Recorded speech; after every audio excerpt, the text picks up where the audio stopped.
MGM medical college में ragging, hostellers first year छात्रों की एंटी रैगिंग कमेटी के सामने हुई सुनवाई।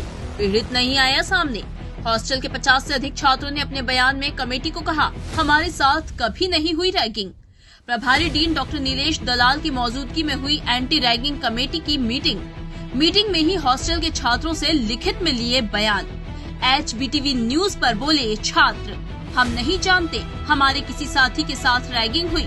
हॉस्टल में रैगिंग जैसा कोई माहौल नहीं। प्रभारी डीन डॉक्टर नीलेश दलाल ने बताया, फर्स्ट ईयर छात्रों से बयान लिए पर रैगिंग जैसी कोई बात सामने अब तक नहीं आई। हमारी कमेटी की जांच अभी भी जारी रहेगी। हम पीड़ितों की पहचान में जुटे। सूत्र बता रहे हैं, पीड़ित मेडिकल स्टूडेंट ने हॉस्टल छोड़ा। कमेटी के सामने दोषी सीनियर पर कार्यवाही के लिए पीड़ितों की पहचान का संकट अब भी बरकरार। सोशल मीडिया पर पीड़ित छात्र ने डाली थी शिकायत।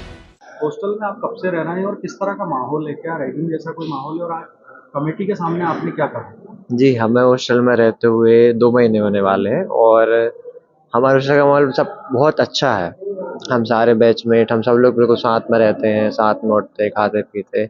ऐसा कुछ भी वहाँ पे कोई ना कोई डर का माहौल है, ना कुछ रैगिंग का माहौल है। जितनी चीज़ें न्यूज़पेपर में बताई गई हैं, ऐसा कुछ भी नहीं होता हॉस्टल में।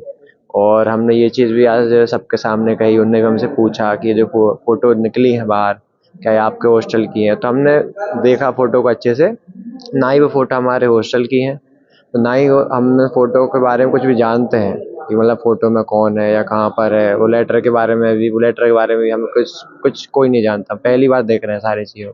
उसने यही पूछा गया कि जो आज पेपर में न्यूज़ वगैरह है वो सच है वगैरह वगैरह, और हॉस्टल में ऐसा कुछ होता है क्या? तो यही जवाब था हमारा, ऐसा कुछ नहीं होता क्योंकि ऐसा होता है नहीं। 1.5 महीने से रह रहा हूँ ऐसा। कभी ऐसा लगा रैगिंग जैसा माहौल या इस तरह की कोई घटना आपके साथ हुई? नहीं, ऐसा तो कुछ नहीं हुआ था। रैगिंग को लेकर कोई डर आपके मन में किसी तरह का कभी कोई हुआ हो? ऐसा कुछ कोई नहीं तो क्या डर होता, तो फिर सीधी सी बात है, ऐसा कुछ हुआ होता तो एक मैसेज ही करना होता है और किसी को पता नहीं चलता, कर देते अभी तक। तो ऐसा कुछ हुआ ही नहीं। हाँ, मैं एमजीएम का फर्स्ट ईयर का छात्र हूँ। मेरे से अब जो हम भी हॉस्टल में कुल 59 लोग हैं और 59 लोगों के साथ में मतलब शोर अच्छे से बता सकता हूँ कि हमारे साथ ऐसा कुछ भी व्यवहार नहीं हुआ है। हमारा माहौल अच्छा है, काफ़ी लोग घुल मिल कर रहते हैं और जो बताया जा रहा, प्रकाशित है जो पेपर में बताया जा रहा, वो सब झूठ है सर। हमको पता ही नहीं, क्योंकि तीनों फोटो हमको जो दिखाई है सर ने आज, क्योंकि हमको अभी आज मालूम पड़ी है, वो पहली बार देखी सर हमने। ये भी कहा जाता है कि कई बार छात्र डर की वजह से नहीं बताते। नहीं, डर तो होता तो आते ही नहीं ना 59 छात्र, होता तो कोई एक चले जाता अलग से। आप कमेटी के सामने क्या कहा आपने? कमेटी के सामने हमने यही कहा कि सर हमको पता ही नहीं ये फोटो कहाँ की है, जो हमने फोटो देखी ही नहीं ना। पहली बार तो सर ने हमको बताई है। हमको पता, अगर ये चीज़ होती हमारे बेचमेट साथ, हमको पता रहती कि बेचमेट का ही हमको साथ देना आखिर तक, इसलिए हमको कुछ पता नहीं सर। नहीं, वो पहले सारे मैम सर वगैरह पूछ रहे थे कि जो न्यूज़ में रिपोर्ट आई है कि उसके बारे में कि क्या ऐसा फोटोज़ आई उसके बारे में। हमने बोला हम नहीं जानते उसके बारे में कुछ, हमें फोटोज़ के बारे में कुछ क्लू नहीं, वो फोटोज़ कहाँ की है, हमारे हॉस्टल की नहीं है। और वो तीनों फोटो हमको, मतलब हमें उसके बारे में कुछ नहीं पता। और बाकी कुछ तो आपको लगा ऐसा कुछ हुआ? हम 3 फोटो हम अभी पेपर पहली बार देखा हमने, आप मतलब ऐसे मान सकते हो। हमने पहली बार फोटो देखी अभी, पता ही नहीं, हमें पता भी नहीं हो कौन है। इस तरह का कोई माहौल है हॉस्टल में? नहीं है।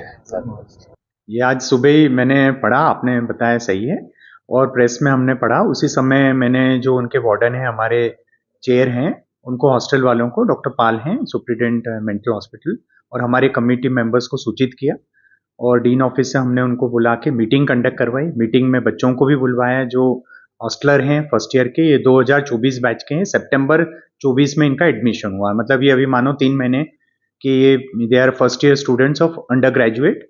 और उनने ये क्लियर, सबसे टीचर्स ने भी पूछा, सब मेंबर्स ने भी पूछा, मैंने भी पूछा, तो बोले कि नहीं ऐसे कोई वारदात नहीं हुई है, ना कोई बच्चे को लगा है, ना कोई मारपीट हुई है, ना कुछ इंजरी हुई है। तो उनने तो इस चीज़ पे साफ नकारा है। और हम ये मीटिंग के बाद भी उनसे सब साइन भी लेंगे कि हमें इस चीज़ के बारे में सब बताया गया, पूछा गया, और हमारे साथ इस तरह का कोई भी ऐसा, वो जो भी बोलें, मारपीट या आप बोलो इस चीज़ की, कोई भी ऐसा किस्सा हुआ नहीं है एमजीएम हॉस्टल में। नहीं, ऐसा नहीं लगा मुझे। मैंने अभी सब चेहरे ऐसे दिखे कि नहीं, क्लियर, उनको कोई दबाव भी नहीं। हमने पर्सनली, हमारे पास अपने बच्चे जैसे ही 18 साल के बच्चे उम्र के, तो हमें भी ये हमारे बच्चे ही हैं, और हमने कोई भी उन पे दबाव भी नहीं डाला, और वो खुशी खुशी उनने उस चीज़ को माना है। तो कमेटी की गोपनीय स्तर पे अपनी जांच आगे वो चलती रहेगी, वो चालू रहेगी, और जब तक हमको ये चीज नहीं मालूम पड़ती कि किन्ने ये न्यूज दिए या ऐसा पीड़ित हमारे सामने नहीं आता है, क्योंकि ये रैगिंग जो चीज है वो तो definitely it's not a good thing. और एंटी रैगिंग कमेटी एक बहुत बड़ी कमेटी है जो इम्पोर्टेंट है सरकार लेवल भी, और हमारे एंटी रैगिंग कमेटी सालों से हमारी बनी हुई है जो इस कमेटी का इन चीजों का ऐसे का निराकरण करे।